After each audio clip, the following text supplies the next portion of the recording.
Sementara itu pemirsa, warga Kepulauan keluhkan harga sejumlah komoditas tak seimbang. Warga meminta pemerintah memantau kondisi pasar. Seiring kebijakan pemerintah dengan adanya kenaikan bahan bakar minyak serta naiknya harga tiket di sejumlah moda transportasi baik darat maupun laut membuat resah sejumlah warga yang tinggal di ujung utara NKRI yang notabene sebagian besar berprofesi sebagai petani dan nelayan. Pasalnya, pembelian hasil bumi yang ada di talaut seperti kopra serta pala tak berimbang dengan kenaikan sejumlah bahan pokok yang ada di pasaran seperti yang diungkapkan salah satu warga desa Kalongan, Milton Taruh.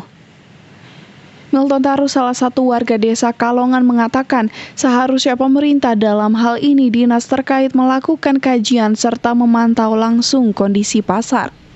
Pada prinsipnya sah-sah saja untuk kenaikan BBM, karena itu sudah merupakan program pemerintah. Cuma yang sangat disayangkan sebagai warga masyarakat yang notabene juga sebagai petani, itu kami masih mengeluh. Sebab untuk sembako naik, kemudian sampai tiket pun, tiket kapal sekarang so naik. Apalagi orang ada anak sekolah. Cuma persoalan orang ke ekonomi, itu cukup merana. Jadi harapan ke depan, sekiranya pemerintah boleh memikirkan ini, minimal ada keseimbangan.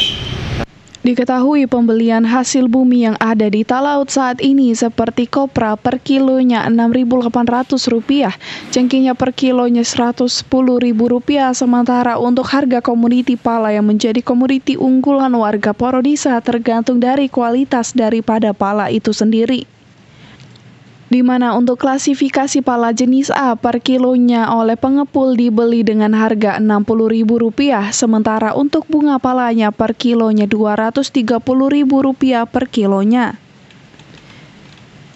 Dari Talaut, Alfred Tumanung melaporkan untuk Kawanua TV.